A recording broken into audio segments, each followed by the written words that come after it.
hot seat with none other than Miss Debra Forsberg, the previous owner of Richard's Beauty College, which our transaction happened about 8 years ago, just this month. So thank you for being here today and taking your time. And we're on a mission to share stories, learn through story, and you have a lot of them. I have a lot of stories. Tell me, how many years have you, since you started in this industry? 40 years. 40 years. Just a few. So what would be one thing that you would say you're celebrating from your career path? I'm celebrating. Oh, that's a deep question, Candice. That's the only place I go is deep. That's kind of like an industry thing, right? We don't surface that. We go right for the roots. Yeah. So, celebration. It's huge. I just like always to be grateful for the littlest things that happen to me. And if something negative happens to me, I go deep into reflection. Deep. And it might take you 2 or 3 years to actually figure out a negative situation. You know, how did you react? Was it professional? You know, when something negative happens to you, always go positive. That was my go-to, and I think that came from an early beginning. You know, having a lot of cousins, 68 first cousins on one side of the family, going to church with them every Sunday.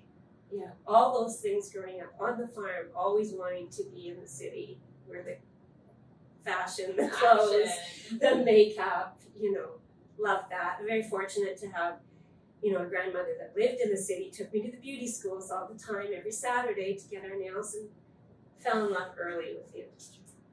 So that would be why you chose this industry. That's why I your chose the industry, folks. Yeah. It really turned me on always. Yeah. There was no direct influence. It was more just exposure and curiosity and seeing what you loved. Yeah. I got to go to the hairdressers a lot. My mom let me go on special occasions. I knew a few of my aunts. So is there a favorite story that you could share with our industry people that are curious to go in the industry, they've been in it for a long time? What pivotal moment would you say you have, and where were you at in your career in that story? Was it in the beginning stages when you were a newbie? Was it something that you experienced throughout with clients? What was that story that really stands out when you think about your career? Well, I had so many wonderful industry people and non-industry people that led me, just led me. And I always had that feeling inside me. I could tell if it was right or if it was wrong. Yeah. And I think the moment that I reflect on the most was when I went out of the industry for a year because I had such bad skin allergies. And I went to work for a businessman that would talk to me at lunchtime. His daughter was in hairdressing school, and the next thing I knew, we opened a hair salon. So you tried to get out of the industry. Let me get this right. You tried to get out of the industry, and divine timing brought you back in. Always. So cool. Always. And I was fashion driven, you know.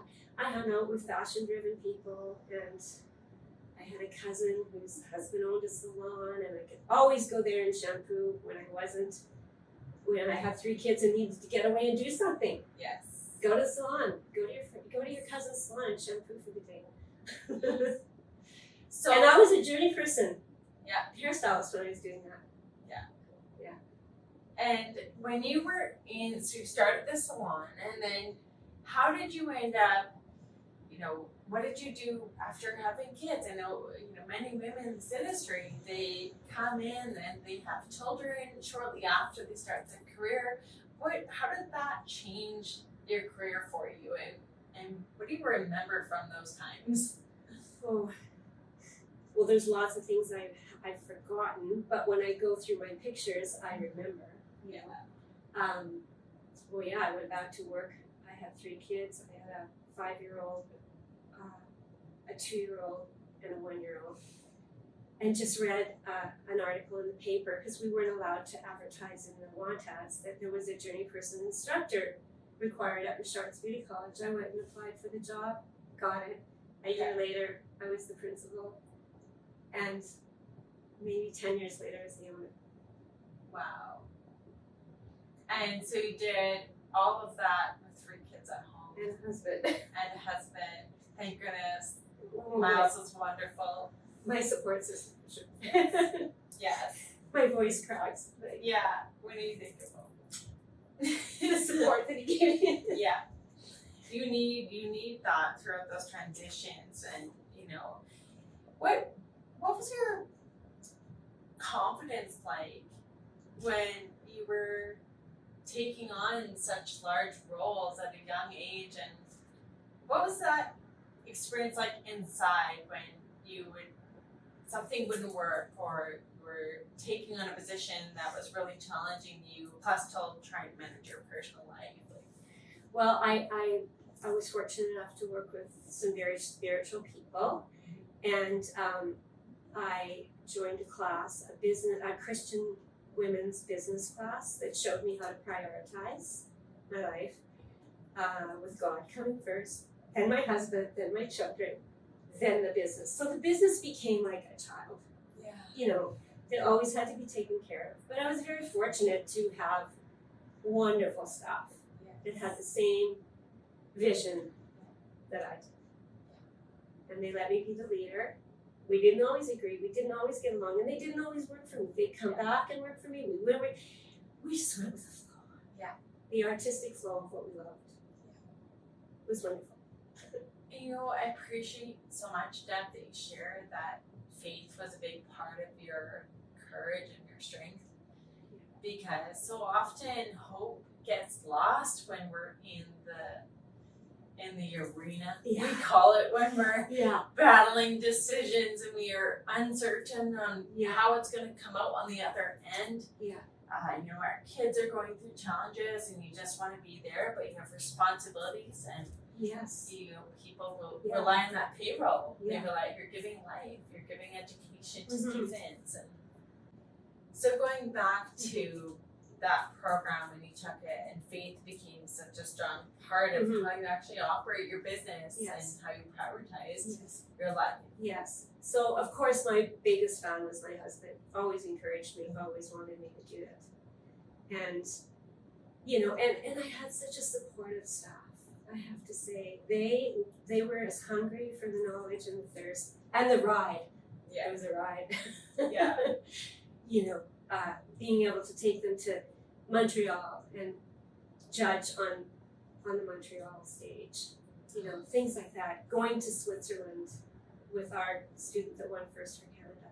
Going to England, London, England, with our student that won first for Canada. Those things were great. Hair shows, Hair judges, competitions. That was a massive part of the reputation of Richard's Beauty College. Because we didn't have a computer back then. Right. So, it was word of mouth. Yeah. And it was something we all equally loved.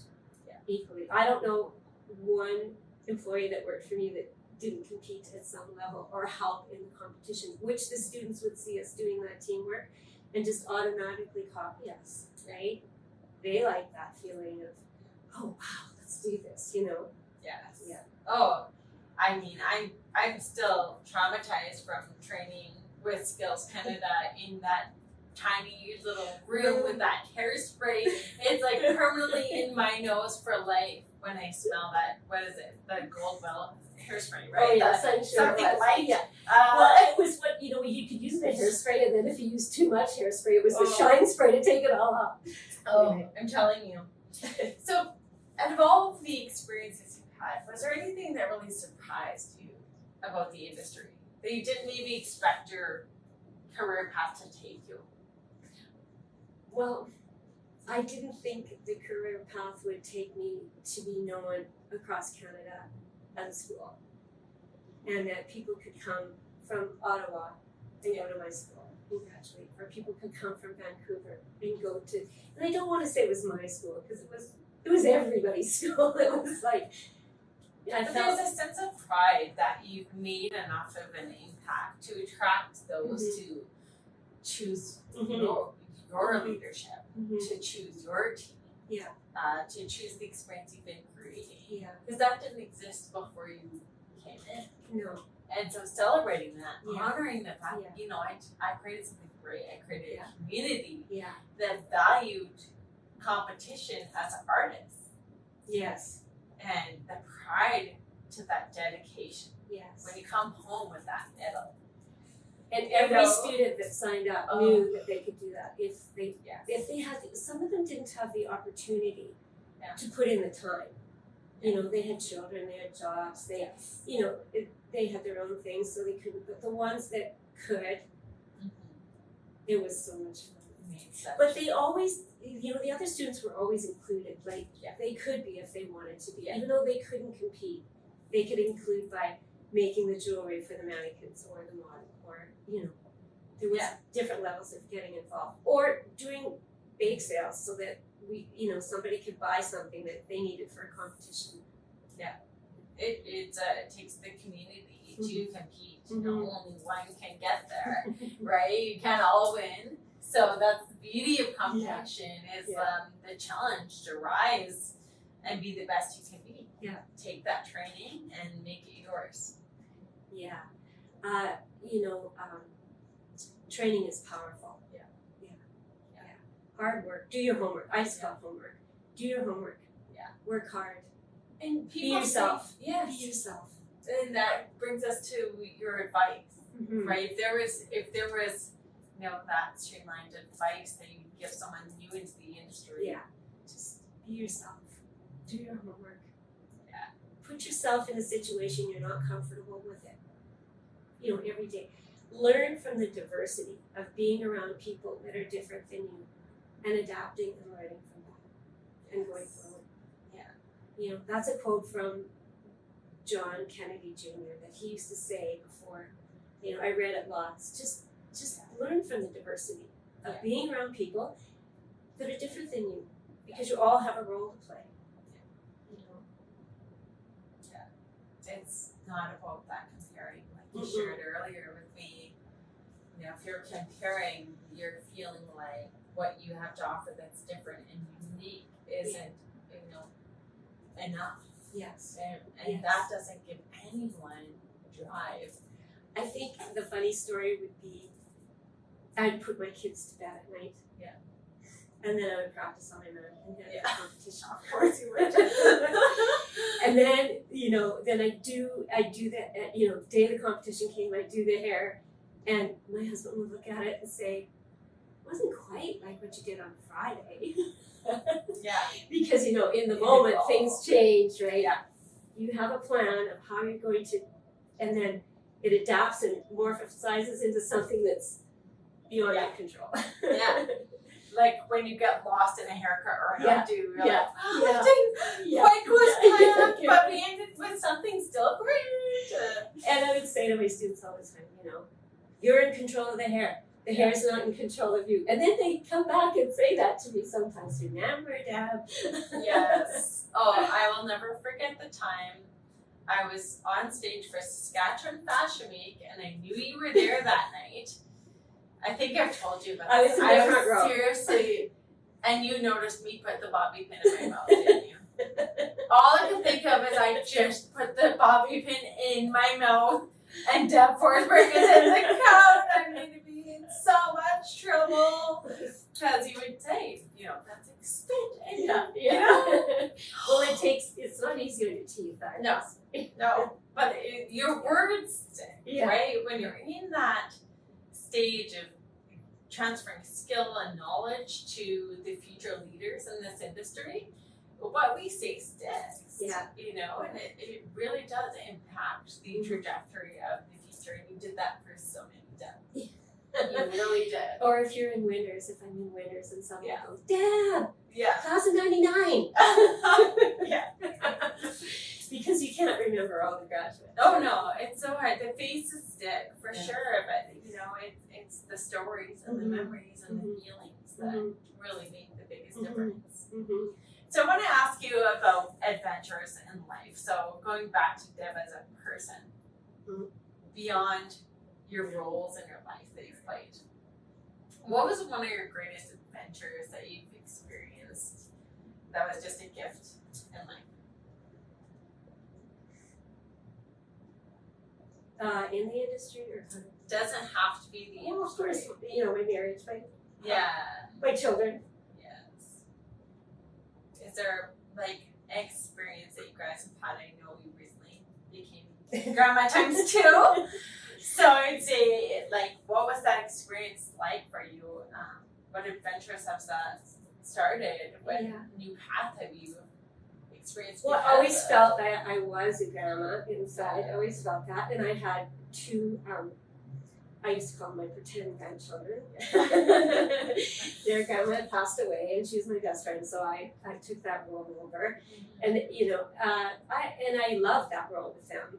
But, you know, of course they moved away and now I just see them periodically. But yeah, just being grateful for the career, you know, for a husband that would support me. The children I raised at work, as you do your children. And not so much about me, but how I could, early on, I recognized I could influence other people. Like you. Which makes me a little bit emotional, because your path is so special. And then being able to influence, you know, my oldest daughter in her modeling career. Yes. Which was huge.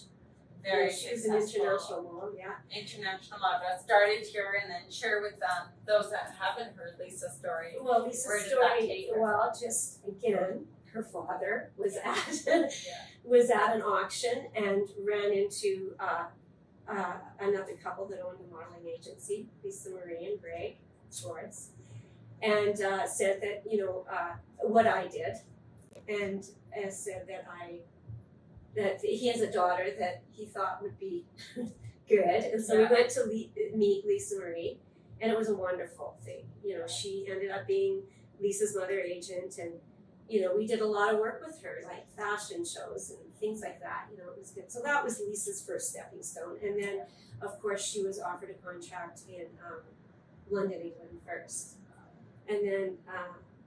It's kind of hard to put your kid on a plane to London, England. She's only 18 years old. 18. I can't imagine letting go of that. No. But again, you know, there was wonderful people there to look after her, and she had some great experiences. And then, you know, and then she came back, and Donald Trump was her mother agent then, and so everything that went around his little agency and how special it was because it was so little. Yeah. You know, and her booker, and then. She was working all over the world all the time, and would work with people makeup artists that trained in Calgary that we judged and knew who we were, and still see those people today. Yeah. And then your other daughter went out into the industry also. Well, first she wanted to go to photography school, and I said, well, if you do a stint at Richard's Beauty College. Yeah. So she did, she took the aesthetics and then did the hair, really fell in love with the hair. And then she took her photography program, but still worked for Dan, one of your former partners. Yeah. Did all his coupons that he sold for Christmas that year. We all remember those coupons, and now I think it's like the Groupon that transferred into. No, it's our you know, the evolution of marketing in our industry has been wild. Like, you're right. Those were how to get traffic through your salon. That's the number one thing for new talent. There ain't no bus waiting outside for you. You have to bring them in. Yeah. So it's get creative. How we get started. Yeah. Those stories exist. Yeah. And then Marlo eventually owning her own salon in Vancouver, downtown or Commercial Drive. That Drive, Vancouver. And then competing, winning first for her province, winning first for Canada, and competing on the Las Vegas. Competing on the stage at Las Vegas. I'm standing there, and all of a sudden there's like 5 of my graduates around me. Deb. I'm like, it's Marlo. Yeah. So amazing. And she said she felt so confident because she could hear her dad and I talking behind her with the graduates, and she said it just calmed her down. She just did the competition. And now your son, with a fashion blogger and doing his own vlog, and their fashion baby. Yeah.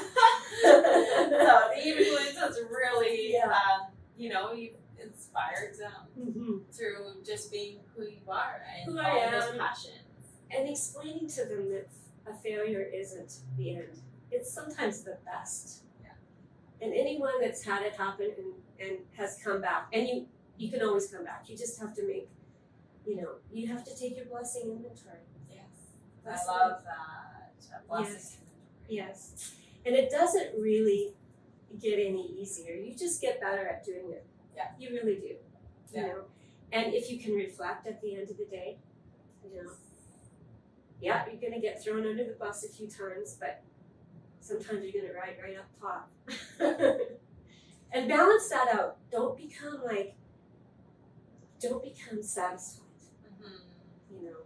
Always challenge yourself. Think out of the box. Do something every day that you don't want to do. I love that. Do something every day that you don't want to do. And it's easier if it's the first thing. Yeah. Well said. Get it off the list first. Well, that brings me to my last question. And I really feel that how we planned our life as a teenager, newbie in the industry, how we managed our money at that point in our careers, our life, versus becoming a mom and still being career oriented, and now of course in retirement. You've been 8 years of retirement. So I'd love to hear about how your life in reflection, journaling, planning, budgeting, how that's changed, what it was like then and what it's like now. Well, then it wasn't a deep think. Right. It was like take your pen and add up what's coming in. Yeah. And what's at the end of the day divided by 12 months and how many students I thought. It was so simple, And sometimes I'd say to my husband, can we afford to take the staff to Calgary for the... Of course we can. Yeah. Of course we can. We put that you just had jars of extra money. You know, I knew what I needed to make it through the year. Yeah. Sometimes I took a risk. Yeah.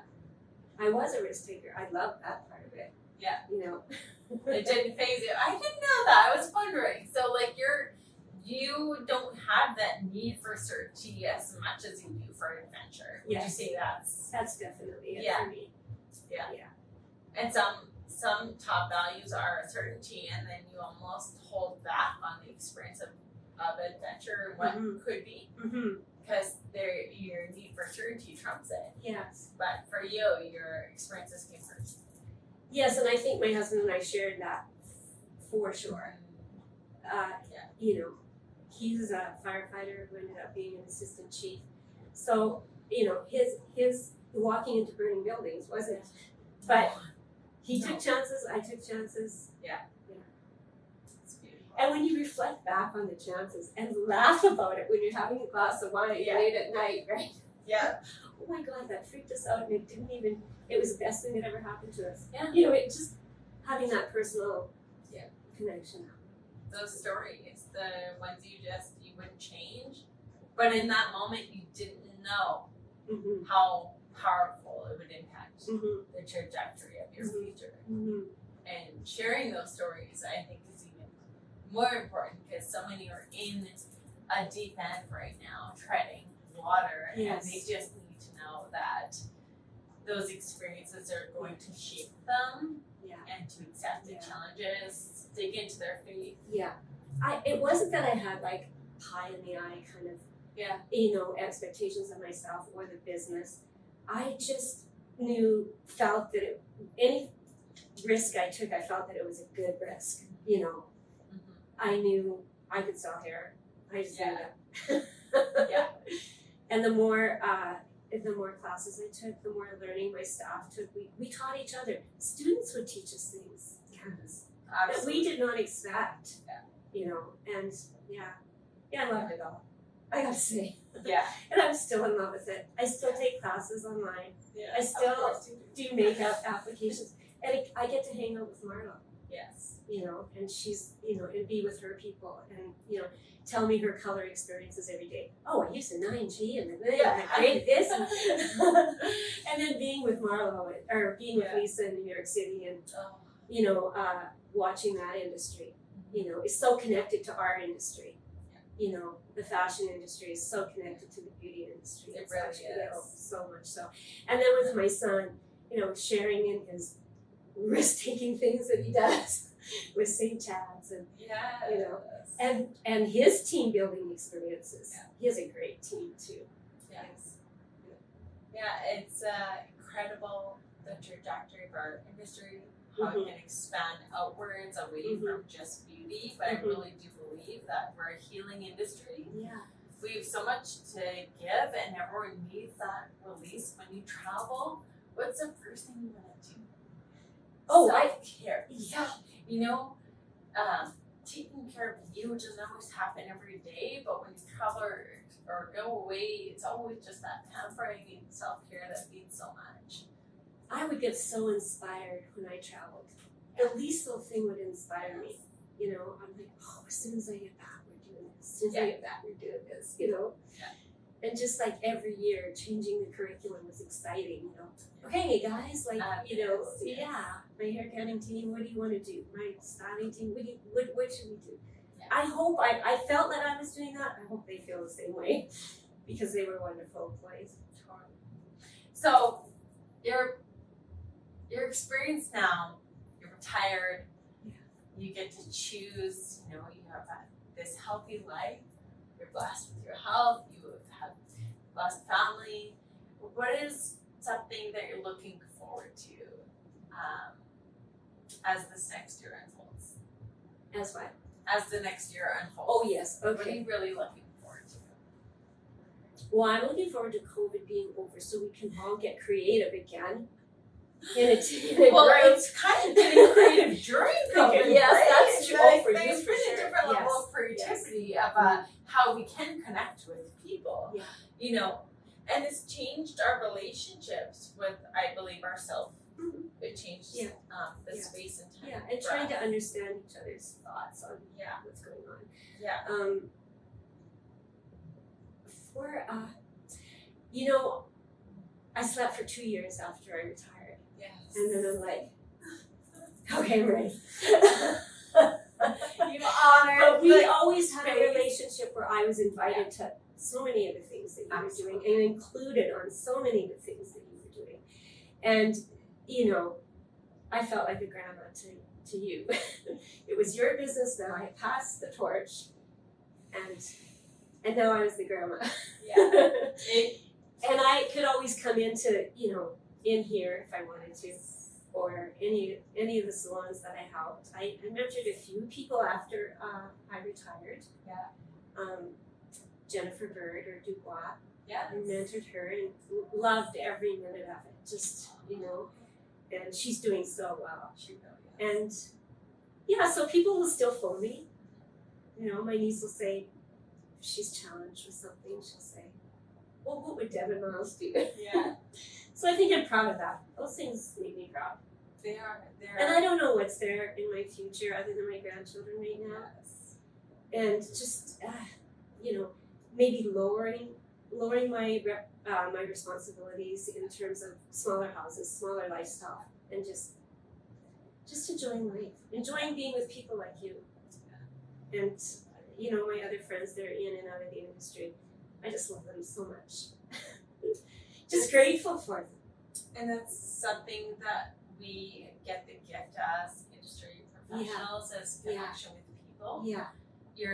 The depth of that connection, Yes. not only behind the chair, because you did behind the chair first, but the depth of those relationships with students during, you know, that 17 to 25 age is such a fragile stage of growth. Yes. And you were a massive part of so many, including my own Yes. experience. I'm so grateful that you've given us all that gift and keep being special, keep being you, and thank you for being here with us, connecting with our community. I hope that we can have an in-person connection industry night soon, and maybe do these real talks in person where we have all your alumni in the crowd asking questions and sharing stories, and it's really an honor. Yes, and I have to thank you always for you always put me first when you're doing something. You always call me. I hope I'm not getting too emotional. But it was truly a connection. It was. Thank you.